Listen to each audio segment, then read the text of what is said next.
महाराष्ट्राच्या विधानसभेसाठी राज्यभरात जे शेकडो उमेदवार उभे आहेत, या सगळ्या राज्यातल्या उमेदवारांमध्ये ज्येष्ठ अनुभवी आणि उत्कृष्ट संसदपटू असलेले एक आदर्श उमेदवार कोण असतील तर ते नामदार दिलीपराव वळसे पाटील साहेब आहेत।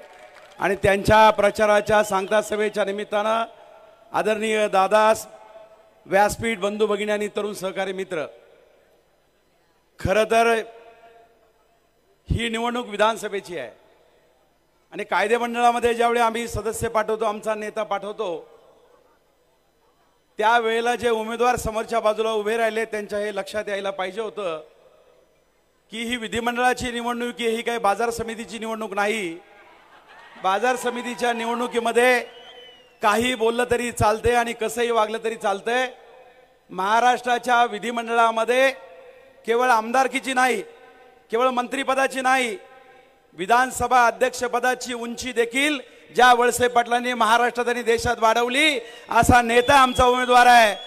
आणि म्हणून तुम्ही ज्यांच्या नावावर आज मत मागतात त्या मोठ्या साहेबांनी देखील महाराष्ट्रभर वळसे पाटलांच्या कामाचं कौतुक केलंय।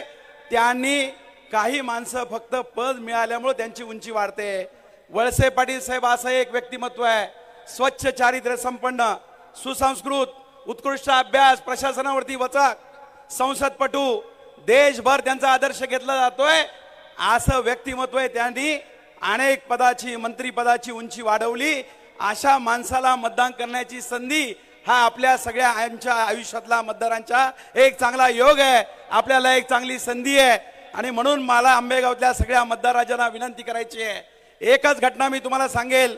काही वर्षापूर्वी वळसे पाटील साहेबांच्या बाजार समितीतल्या कार्यालयात मी गेलो होतो। जलसंपदा खात्याचे अनेक अधिकारी ते घेऊन बसलेले होते आणि डिंब्याच्या पाणी वाटपाच्या संदर्भामध्ये चर्चा सुरू होती। मी बारकाईने ती चर्चा ऐकत होतो। हे आज बोगद्याचं किंवा कॅनॉलचं काही लोक सांगत असतील, पण ज्या वेळेला पाणी वाटपाचं नियोजन सुरू होतं, कॅनॉलला पाणी किती, डेड वॉटर किती, त्यावेळेला एक मुद्दा तिथं आला की जो पाण्याचा आमचा जलाशय आहे त्या जलाशयाचं उन्हानी बाष्पीभवन किती होणार आहे। अधिकाऱ्यांनी एक आकडा सांगितला, वळसे पाटील साहेबांनी त्यांना सांगितलं हा आकडा तुम्ही शोधून कुठं काढला, हा आकडा तुम्हाला बदलावा लागेल। इतकं बारीक नियोजन करून बाष्पीभवनातलं देखील अधिकचं पाणी डिंब्यामध्ये ठेवण्याचं काम वळसे पाटील साहेबांनी केलं। हे समोरच्या उमेदवारांना कळणार देखील नाही, त्यांना याच्यातला अभ्यास देखील करणार नाही। इतका चांगला नेता या आंबेगाव तालुक्याला मिळाला। दुष्काळी तालुक्याची त्या ठिकाणी ओळख पुसली, समृद्ध तालुका निर्माण केला, शैक्षणिक जाळं इथं उभं केलं, आदिवासींचं कल्याण केलं, शेतात पाणी आणलं, कारखानदारी उभी केली, शेतकरी समृद्ध केला, युवकांना रोजगार मिळवून दिला, महिला बचत गटांना त्या ठिकाणी स्वायत्त करण्याचं, निर्माण करण्याचं काम वळसे पाटील साहेबांनी केलं।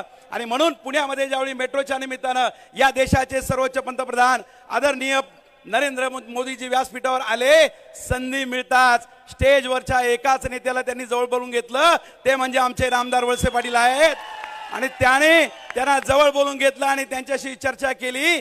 त्यांनी ऊर्जा खात्यात केलेलं काम, त्यांनी अर्थ खात्यात केलेलं काम, गृह खात्यामध्ये आणलेली शिस्त, सहकार खात्यामध्ये केलेलं काम, इतर राज्याचे मंत्री, मुख्यमंत्री त्यांचा आदर्श घेतात, त्यांच्याशी चर्चा करतात।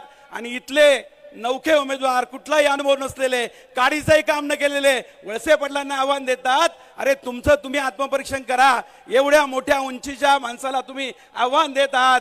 मतदार राजा बंधू भगिनींना विनंती आहे, शिवसेना शिंदे गटाबरोबर भारतीय जनता पक्ष साहेबांच्या पाठीमागे ताकदीने उभा आहे। 20 तारखेला साहेबांच्या घड्याळाचं बटन असं दाबा आणि असा करून द्या की समोरचा उमेदवार पुन्हा कधीच उठला नाही पाहिजे। अशा प्रकारचं काम तुम्ही करावं, एवढी आपल्याला विनंती करतो आणि थांबतो। धन्यवाद।